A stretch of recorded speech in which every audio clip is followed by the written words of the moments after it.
over the whole legacy there, the family legacy, as well as working with Stanton Friedman, of course.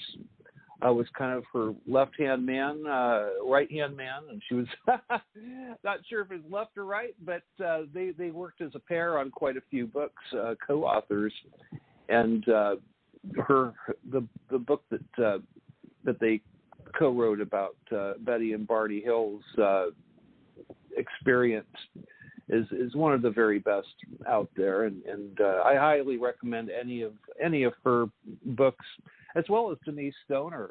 She and Denise wrote one of my favorite books on the subject together, which is I have it right here in my library, The Alien Abduction Files, Kathleen Marden and Denise Stoner.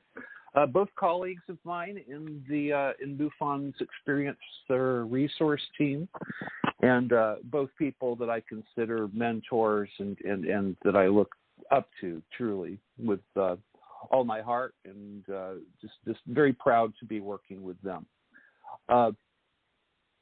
Now, my own story, actually, it's impossible for me to tell my origin story without talking about my mom. My mom grew up in Iowa. She was born back in the 1923, I think it was. 1923. She was born April 13th, 1923. My mom had a strange story that she used to tell when I was growing up. She called it her ball lightning story. When she was 16 years old, she lived in Muscatine, Iowa with her family, with her sister Mary and her brother Gene. And summers would get so hot and humid there that they had a screened-in porch, and she and her sister would take sleeping bags. They would make they would sort of do a little camping number inside of their screened-in porch. And, it was screened in, so it kept them safe from animals, bugs, what have you. It was much nicer than I've been to Iowa in the summertime. It makes Florida seem like a very, like it's air conditioned. It's very, very muggy. And so she and her sister were outside in their little respective bedrolls. It was around midnight, and her sister was already asleep. And my mom said that she heard this sound like a buzzing hive of bees. She got up on her elbows. She looked to her right, and coming through the screened-in porch was this beach ball-sized ball of sparks. She said that it was buzzing like angry hornets. It was lit up, like you would see like a firework lit up. Sparks were flying off of it.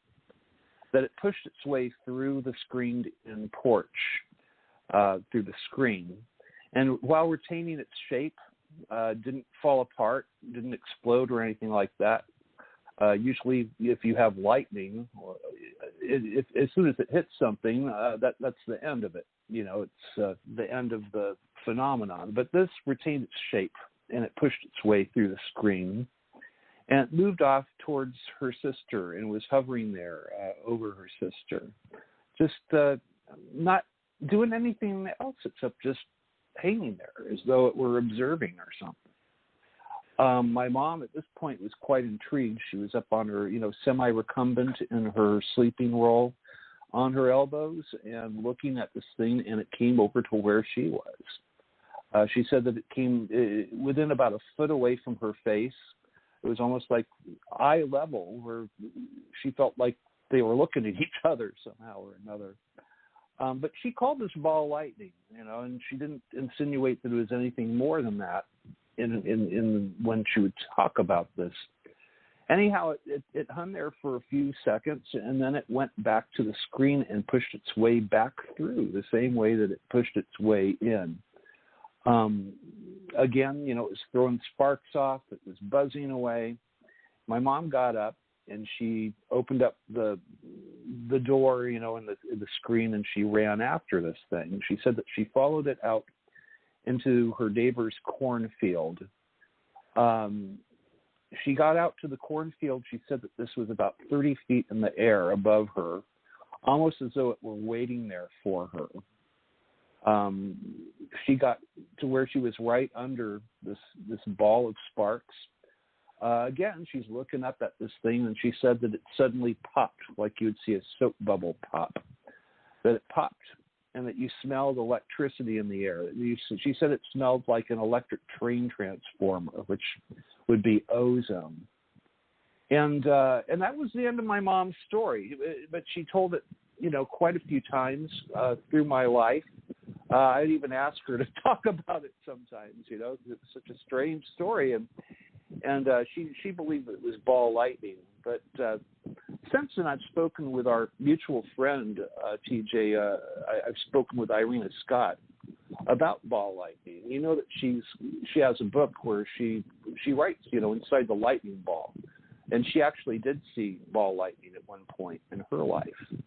And she said that ball lightning will only last for 3 to 5 seconds. It doesn't last a long time like that. Certainly won't follow you around or hover over somebody, move over to hover over somebody else.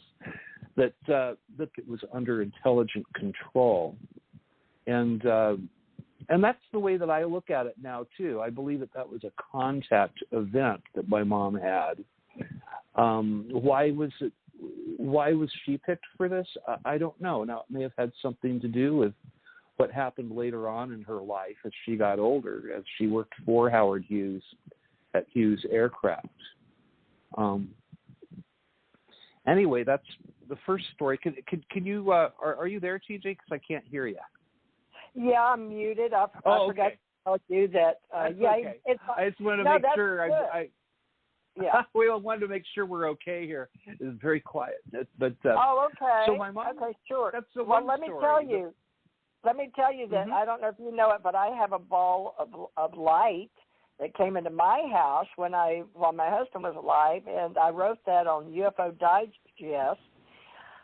Wow. And it hid, so it had intelligence because I asked my husband, because it did like a big infinity, and it spoke in math, logic things, and things I didn't understand, and then it went up like a creature with wings, and it was speaking to me, but not out loud, in a ball of light on the wall. So I'll have to go back and find that. I didn't realize that was really part of the UFO business. But now Jan Aldrich, let me just tell you, because you may or may not know of his work with Project 1947 and with UFOs and CUFOS, but he's a very well-known, 50 years in the government and then doing this kind of work. But he works with us here on our UFO stuff. So he has a ball of lightning. That's what interested him as a child. But his came out of a furnace or something, and his father was real intelligent. But, okay, so there's all these balls, plus Ronnie Dawson had a ball. So there's something about the balls, and then what about the balls of light over the crop circles? So I would like maybe we should start a ball. Mine was light. It wasn't green, but let's start a whole ball of experiencers separate, because this is getting so complicated, and we need to break it down and unpack different stories. But I'm going to put you on that list with Jan, me, because of your mother's story. Well, you know, that Irina Scott, that she and her sister saw like a small ball of light, that it was about the size of a ping pong ball or a golf ball. But that when they were kids, that she had a similar, that's why she was very interested in my mom's story, because she had a similar story from back when she and her sister were young. I wonder if she's on my show or when I was with Revolution. I lost a lot of my shows because Mike Ringley died and I didn't get the years. So that's why I'm staying with BTR. Yeah. They were bought by, just so everybody knows, BTR was bought by Voxnest, a huge company. And Voxnest and Spreaker, Spreaker, which if anybody's in radio, they know how big that is, distribution. But now iHeart, and I was already with iHeart. I was already with Spotify and Stitcher and all these. But now they're all one big conglomerate, which we're a part of. But our history of our archives, I talked to them here in New York, and the girls, they're staying they're all separate brands, but they're all together. So now I guess Earl, me, Irina, maybe Kathleen, whoever's seen Ball of Lightning with Jan Aldrich, we'll have archives. Jan Aldrich has all the files from around the world, working around the world on all the scanning, and they're putting it in New Mexico, and that's a whole nother realm that may or may not be paid for by MUFON, CUFOS, and that other group. But we've got all that history right here before Earl came on. So Earl has a ball of lightning with his family, and then we want to get his experience here. So I'm going to turn it back over to you, Earl, because you've got some great pictures and a new press kit. I didn't have any idea, folks, that Earl was a speaker. So I'll put him on our ACIR radio speakers bureau. As of today, I had no clue, and he said that was cool. You like that page, right? That's fine. Sure, yeah, it's a nice page. So, okay. Well, now I'm going to go back to you. I'm going to mute. Sure, thank you. You don't have to do that. It's your show. But, this was the first story that my mom would talk about. And now you'd have to know my mom was a very serious person. She wasn't somebody to just come off with flip stuff. So if she said something like this, you would have to think about it. Other people would have to think about it, especially because people knew my mom's background. Now, the other thing my mom talked about, my mom worked as one of Howard Hughes's two private secretaries. She worked at the Sepulveda office of Hughes Aircraft here out near Hollywood. And she was working there back in the 1950s, mid-50s until 1958. She said that she stopped working for Hughes when I was born. So she worked there up until summer of 1958. And she told a very strange story about when she worked for Hughes. So story number 2, that was very strange that my mom would talk about, was that she said that she worked in a deep underground lab in a city under the desert. She said that she didn't know where she was going, that at this point she had been working for Hughes. They would talk with each other over an intercom system. As you guys probably know, if you've seen the movie The Aviator, all that was true about Howard Hughes. He was a germaphobe. He was a recluse. So he would communicate with his other people, with his two secretaries. It's not like he would have face-to-face meetings with either of them. They had the intercom system there that they would speak over. So he said, my mom is who he would have sit in and do stenography at all of the meetings that he would have. He was one of the first guys to work in aviation with the military, and my mom had to have very high security clearances to be able to do just what she did with the stenography. That there were a lot of national security issues and secrets that were being talked about at these meetings. Now, my mom said that he was sent her out on a special assignment. He didn't tell her where it was.